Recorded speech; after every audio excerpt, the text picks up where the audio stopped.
You do not sound unclear because you think poorly. You sound unclear because pressure reaches your mouth before thought reaches its final form. That is the humiliation.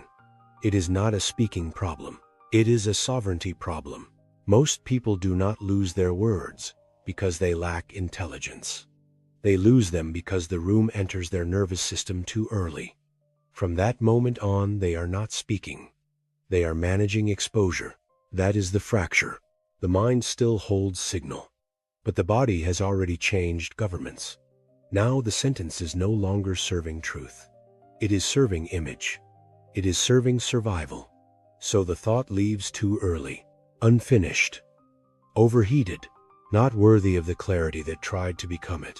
That is why intelligent people can sound weaker than they really are in the moments that matter most. Not because the mind failed, because the throne was taken before the sentence was complete. The real theft was never vocabulary. It was command. You know this collapse. A meeting. A high-stakes conversation. A room where attention turns toward you and suddenly your interior changes shape. Your breath shallows. Your chest tightens. Your mental bandwidth narrows. The mind stops serving truth and starts monitoring image. How do I sound? Am I sharp enough? Am I losing the room? Am I sounding smaller than I am? Then the breakdown begins. You overexplain. You rush. You hedge. You add debris to the sentence because silence feels too expensive. And you watch something real inside you leave your mouth in broken pieces. That is the pain. Not lack of polish. Not lack of ideas. The pain of having something true inside you and failing to give it finished form. That is why it lingers. Afterward, the replay begins. The weak opening. The extra words. The apology hidden in your tone.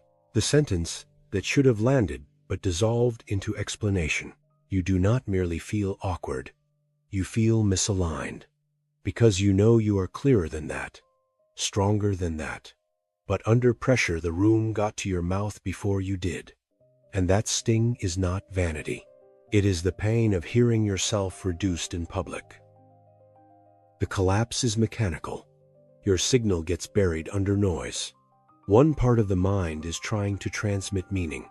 The other part is trying to survive judgment. That split is the sabotage. Under pressure, working memory shrinks. Bandwidth narrows. The internal workspace where thought becomes structure gets flooded. And the noise is rarely the idea itself. The noise is self-image. How am I being perceived? How am I being measured? What if they hear hesitation? What if I lose authority? The moment attention shifts from truth to self-image, language begins serving fear. Fear adds filler. Fear adds apology. Fear adds speed. Fear adds debris. That is why articulation is not mainly a vocabulary issue. It is a regulation issue. The thought was never the problem.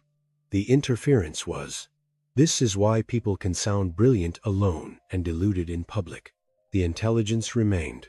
The body crowded it. The signal was real. The channel was corrupted. Strategic clarity is nothing more than this. Raise signal. Lower noise. Refuse to let fear edit the architecture of your sentence. That is the mechanism, not poor thought.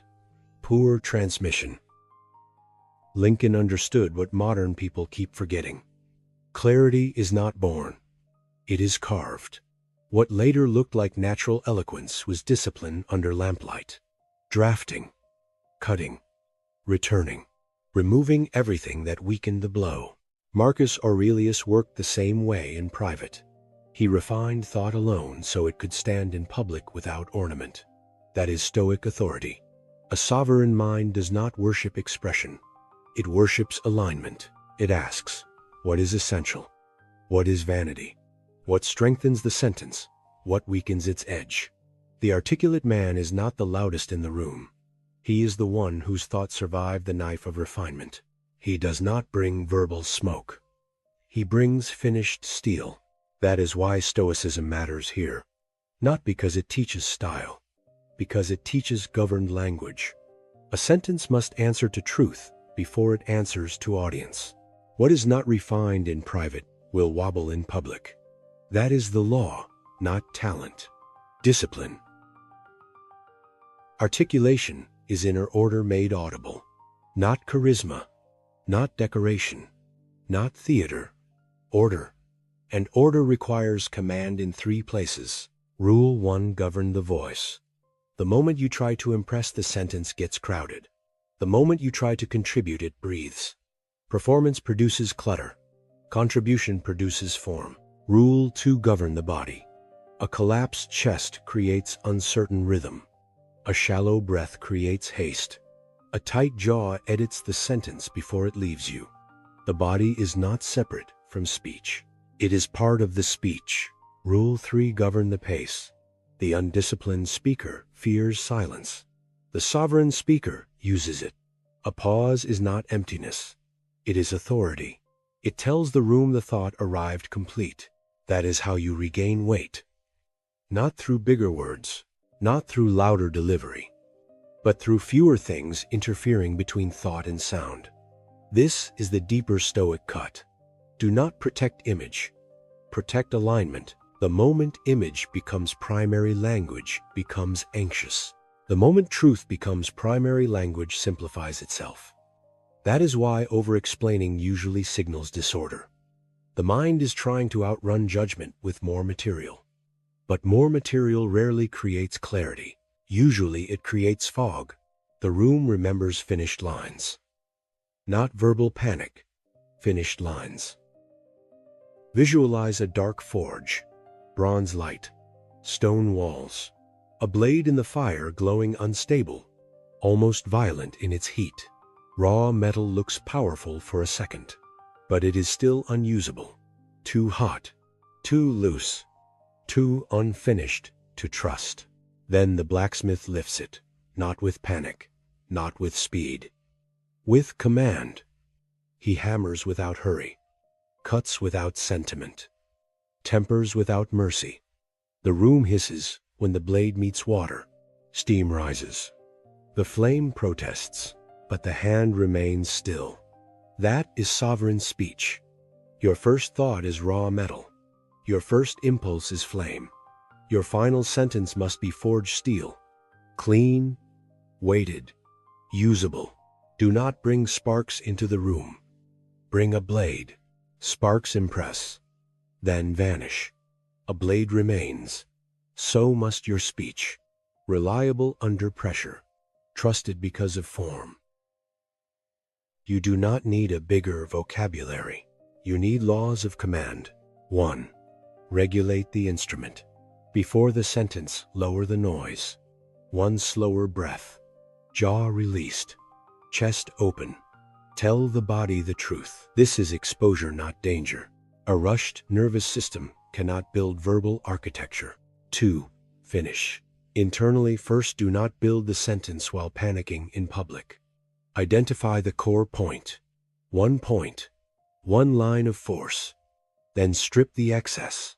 The room remembers structure, not noise. 3. Clarify. Don't impress. The moment you try to sound smart, you stop sounding true. Replace performance with contribution. Ask what must be understood. When the message is primary, the voice follows it home. That is the blueprint. Regulate. Finish inwardly. Clarify cleanly. Again, again, again, until pressure no longer enters your mouth as chaos. You do not need a bigger vocabulary. You need a quieter interior.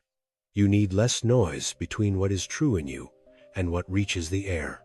Breathe before the sentence. Refine before the room. Slow the instrument. Finish the thought. Cut the vanity. Let structure carry the weight. Pressure will still come. The room will still watch. The body will still feel the first spark. That is not failure. The real question is this: will pressure enter your mouth as chaos or leave it as form? Lincoln rewrote. The Stoics recalibrated. The sovereign speaker refines. Until one day the room goes quiet, not because you were louder, but because your words arrived finished. And finished words carry rank.